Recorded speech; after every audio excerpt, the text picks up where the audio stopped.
E hoxe falamos en clave social, en este caso imos falar coa directora técnica de AFACO, porque preparan un evento moi importante, un congreso que terá lugar pois en este outono, no mes de novembro, e que servirá para reunir a expertos pois no tema que nos ocupa, que lóxicamente pois van a converter a nosa comarca, en concreto a zona da Coruña, no epicentro de unha actividade que a FACO ven traballando dende hai moitísimo tempo.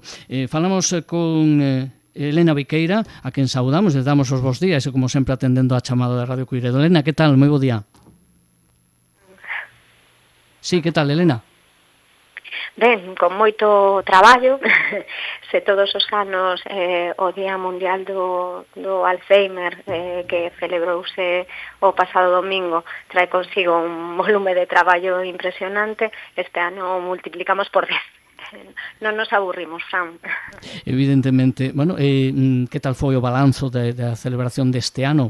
Digo celebración, non? A conmemoración, vamos a decilo, unha conmemoración que sempre é moi necesaria en temas como este, non? A verdade é que si, a concienciación social que supón, o que os medios de comunicación, sobre todo durante estes días, nos teñades máis en conta, eso, ao final, o que motiva pois esa sensibilización, non, da sociedade, que o que se trata de promover coa conmemoración, como ben dicías, deste día.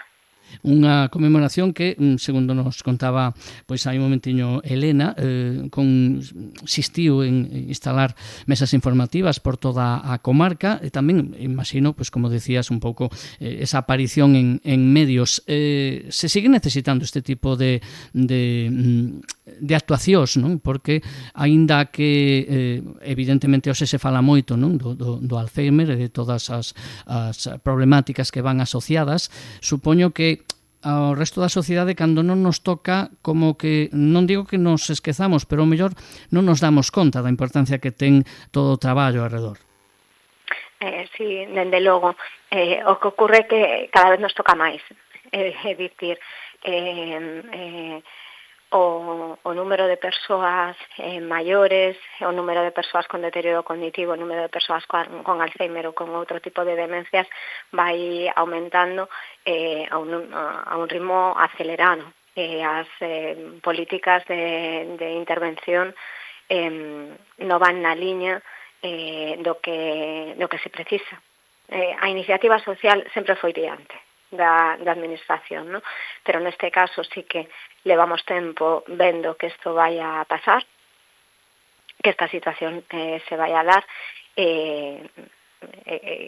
xa temos aí, é dicir, as proxeccións a futuro son que isto no ano 2050 isto se vai a triplicar, o número de persoas con demencia a nivel mundial, o número de casos é abrumador, un 30% de pacientes que están sen diagnosticar, é dicir, a situación é crítica, se necesita a implicación, lóxicamente a implicación social como a nosa, dende unha asociación de familiares que somos, pero a implicación a todos os niveis, a nivel, por supuesto, público, a nivel privado, é totalmente necesaria, porque este o gran desafío social e sanitario realmente que o maior desafío que temos na actualidade, e nos atopamos además nun momento crítico, ¿no? No sentido de non só a nivel social, perdón, Fran, que estou acatarrada e estou falando así, cosas que parece que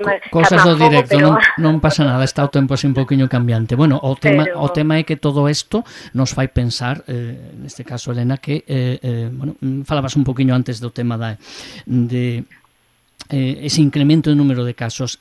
Como se loita contra isto? Entendo que falabas do diagnóstico, pero tamén hai que avanzar, imagino, en tratamento. Por onde se avanza máis?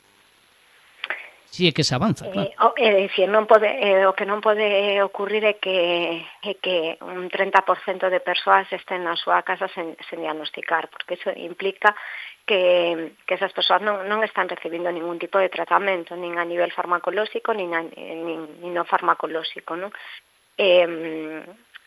a nivel farmacolóxico estamos con novos avances, estamos con novos medicamentos que se están a probar e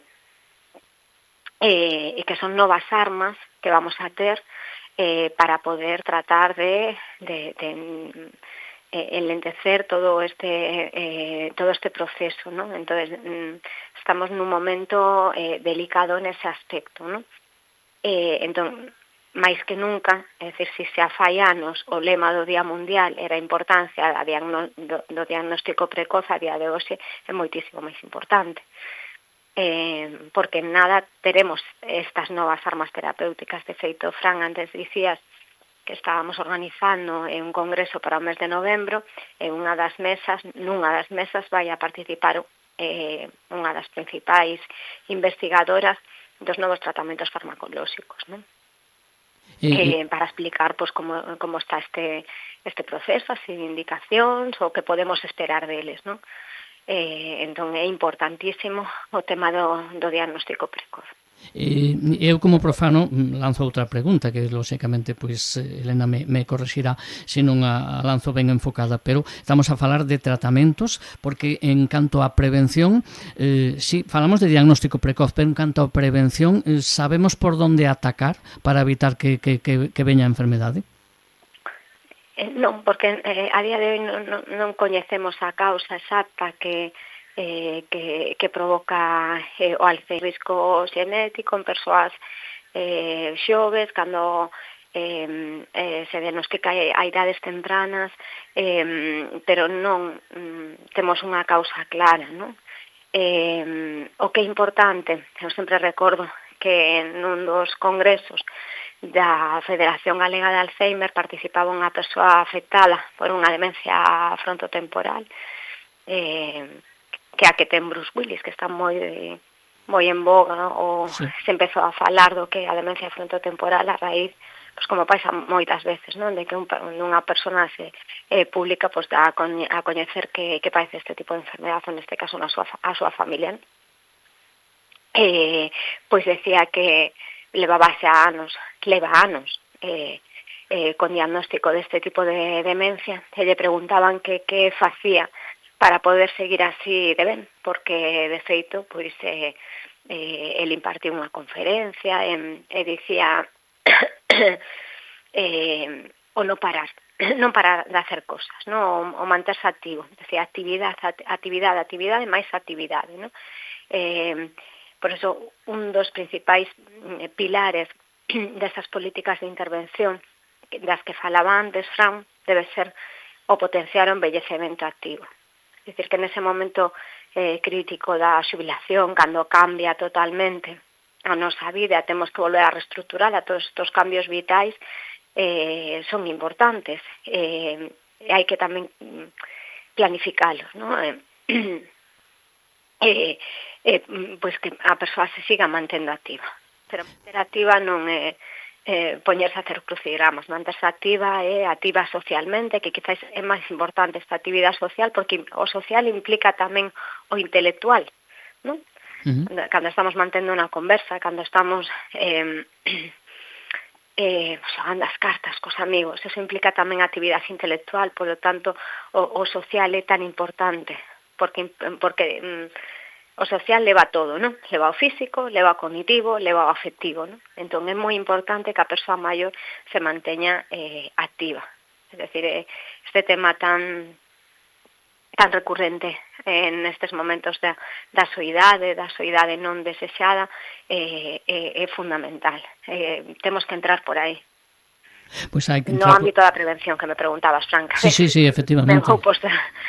Me vou por outro lado. No, ao contrario, era pues a línea por la que preguntaba un pouquiño, e sobre todo a divulgación, e falar de todo isto, e canto máis veces mellor, e falabas de esa difusión que permite que persoas públicas, como neste caso actor Bruce Willis, que fagan público a súa doenza, para que eso sirva tamén para un poquinho abrir os ollos ao resto da sociedade. No congreso que tedes en novembro falabas de que vai haber personalidades importantes importantes da investigación e do mundo do tratamento do Alzheimer a nivel clínico, a nivel científico. Bueno, evidentemente haberá profesionais, pero imagino que tamén está aberto ao público en xeral, porque moita xente poderá ter un grande caudal de información neste congreso, non?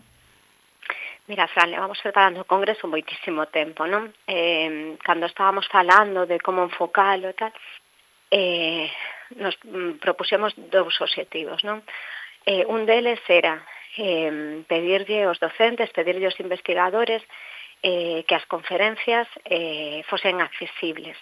É dicir, que sí, que se presentasen os novos avances. Hai conferencias de corte máis clínico, como a que falaba antes, dos novos tratamentos farmacolóxicos, e outras de índole máis social. Por exemplo, tamén participa Matilde Fernández, que foi exministra do goberno durante un montón de anos, que actualmente é a presidenta do Observatorio Nacional de Soidade Non Desexada, non? Que para nós que veña pois é un auténtico luxo, non? No ámbito sanitario, ademais de hablar dos novos tratamentos farmacolóxicos, teremos a charla magistral impartida polo Dr. Ángel Carracedo para falar da xenética das demencias, que é algo que tamén está totalmente de actualidade. Entón, o que nos propuxemos foi pedirlle aos docentes, aos investigadores, que as conferencias foran accesibles ao público en xeral, de tal forma que podan vir as familias. Nós somos unha asociación de familiares, queremos que os nosos socios, que todas as persoas que teñen na súa casa un familiar con Alzheimer podan vir, podan estar actualizados de todos os avances a nivel social e sanitario, que podan vir tamén alumnos, estudiantes, os futuros profesionais, os que van a estar nesto dentro de moi poiquiño, e tamén profesionais, non?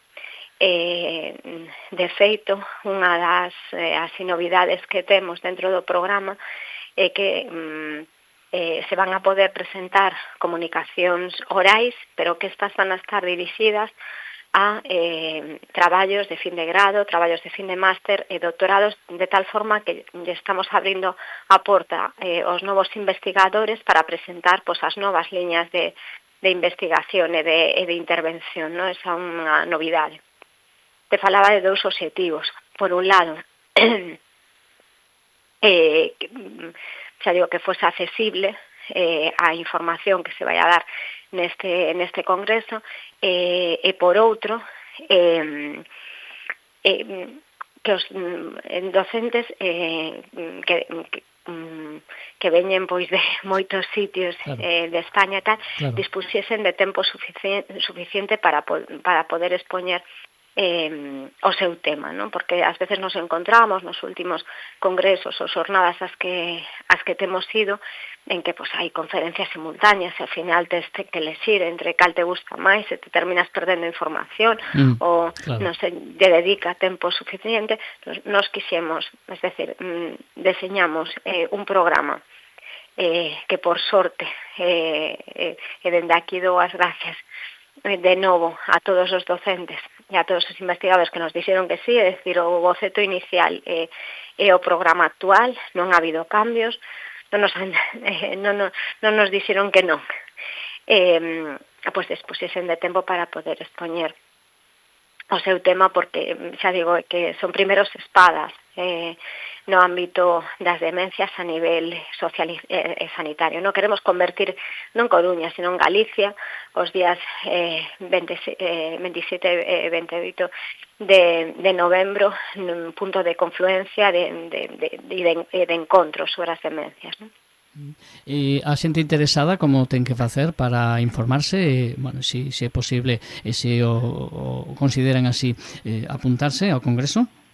Están abertas as inscripcións ao máis sinxelo a través da página web, das redes sociais, está publicitado a ese nivel, e o máis sinxelo, hai un boletín moi sencilliño de inscripción a través das redes sociais e da página web, LinkedIn, moi sinxelo por ese lado, e se non chamando, por suposto, o teléfono da asociación. Pois a Elena Viqueira, directora técnica, a quen temos que agradecer especialmente, pois sabemos que o tempo non axuda a garganta, e agradecemos o esforzo, evidentemente, a parte de todo o tempo que vos leva preparar todo este grandísimo evento aquí de Ester. Vindes de outro, que é a conmemoración do Día do Alzheimer estes días, ou seja que non parades. Moitísimas grazas por atender, como sempre, con esta amabilidade e con ese esforzo a Radio Culleredo. Gracias, Elena, e moito éxito. Gracias a ti, Fran. Un saúdo.